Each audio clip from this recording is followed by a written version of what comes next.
For several years I've been very interested in Zimbabwe, because Robert Mugabe is pretty much the only African leader trying to totally dislodge white power in Africa. A little history lesson on Zimbabwe. White supremacy came to Zimbabwe starting with the genocidal lunatic Cecil Rhodes. The country was then renamed Rhodesia. As usual, white power attempting to erase a people by trying to rename them, since names link us to a specific time, place, and culture. About the only thing that remains of Cecil Rhodes today is the so-called Rhodes Scholarship. Many presidents and so-called white liberals have gotten it and are proud of it. The Zimbabwean people did to Cecil Rhodes what all Africans do. They fought him until they won. But, as so often happened, after the Europeans lost power, they may have lost the war, but they won the peace. In Uganda, the British installed Idi Amin to be their puppet and protect their interest, which he did, until he eventually became more willful than they were willing to allow. He tossed out the Asians and denounced the whites. They've claimed, with hardly any evidence, that he murdered thousands, hundreds of thousands, possibly millions. Of course, not a single word of this is true, but it's been repeated so often that people have bought into it. In Kenya, the Brits had no problem letting their hand-picked puppet, Daniel Moi, run things for over 20 years, and when the people eventually barred him from running again, he passed the torch, or rather the knife, to yet another white stooge, Mwai Kibaki. I don't think I have to tell you that South Africa's first black president was himself hand-picked by the very whites whom his so-called Truth Commission has arbitrarily decided to exempt from any and all prosecutions.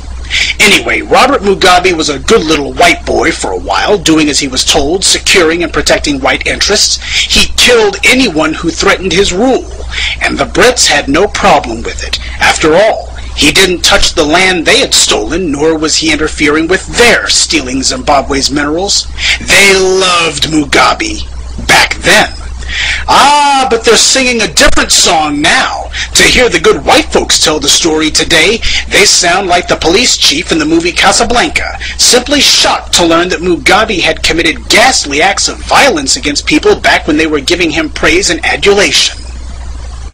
The knighthood, Foreign Secretary, do you believe he should be stripped of his knighthood? Well, I was horrified to find out that Robert Mugabe had a knighthood. You didn't know? I thought that he was Sir Robert Mugabe. You became Foreign Secretary without knowing that? Just on the knighthood, Douglas heard you were Foreign Secretary when he was given the knighthood, I think. I think not. You were in the government when he was given the knighthood.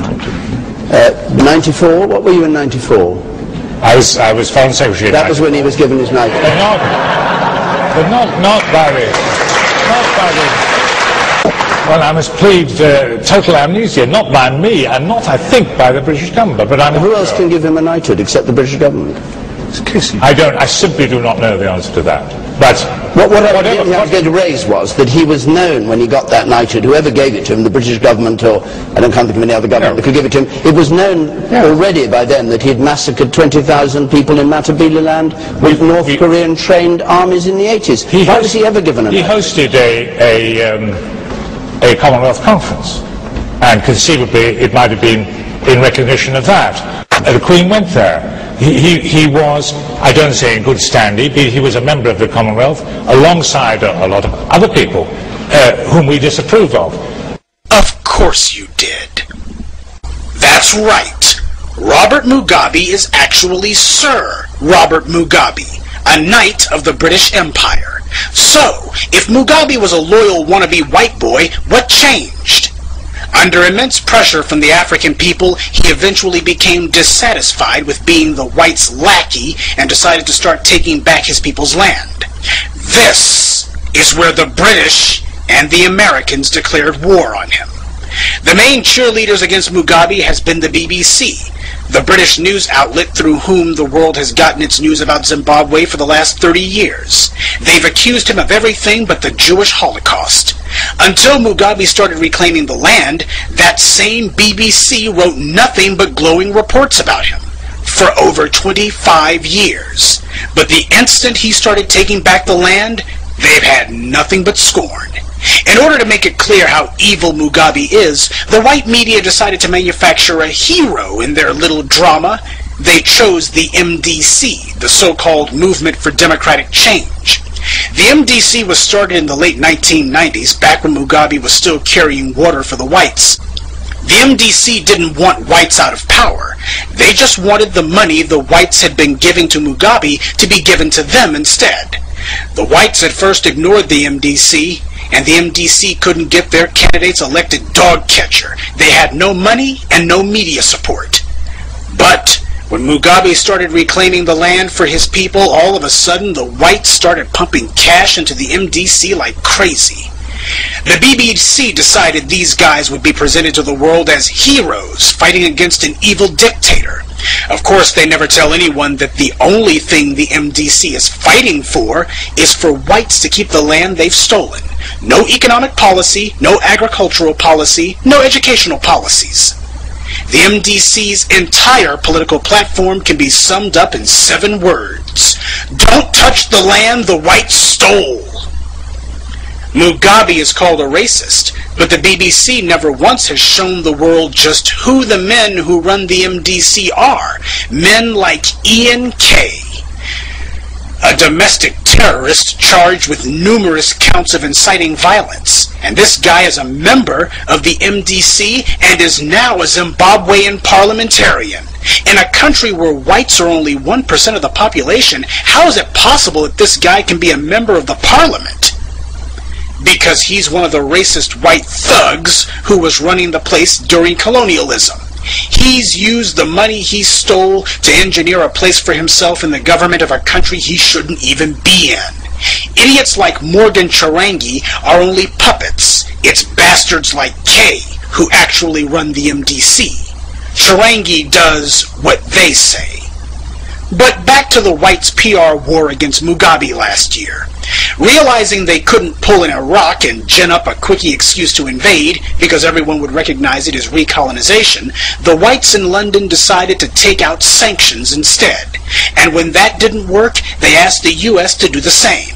The president at that time, W, gladly obliged. Pay attention, because what comes next is crucially important. The US's very first move was to freeze credit against Zimbabwe. I'm sure you've heard the term credit freeze the last 10 months. It's a credit freeze by the World Banks that has brought the US to its knees, destroyed the housing market, and caused a global economic catastrophe.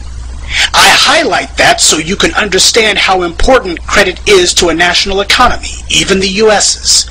The US still has working farms, working factories, and a service sector, but credit alone has caused nearly 10% unemployment in only a few months. This is what the Brits and Americans did to a country with nowhere near the financial resilience of the United States. This was when Zimbabwe's economic troubles started, not during the land reclamation. Neither the BBC nor any other part of the white media has told this story, but you're about to hear it now. They instead talk about Zimbabwe's economic woes, and they always talk about the whites being forced off the land they stole. Check it out for yourself. Whenever Zimbabwe is mentioned, without exception, the article or news broadcast will talk about supersonic inflation and then immediately talk about the poor, downtrodden whites who the mean old Mugabe is pushing off the land. This is done in order to create a false association in your mind between Zimbabwe's economic problems and whites being evicted from the land they stole. Even though Zimbabwe's problems are not at all related to the land reclamation program, rather the freezing of credit, financial assistance, and assets carried out by the US on the behalf of Britain. They also keep talking about the farms, like the whites are just Farmer Joe working to feed the Africans. Let's get one thing straight. The Africans were no better off food-wise before Mugabe started taking the land back. The main people who benefited from the white so-called farmers in Zimbabwe were the whites in South Africa. The Africans have never had full bellies off of whites owning the farmland. But that's the way propaganda works. They want you to think that reclaiming the land has caused massive starvation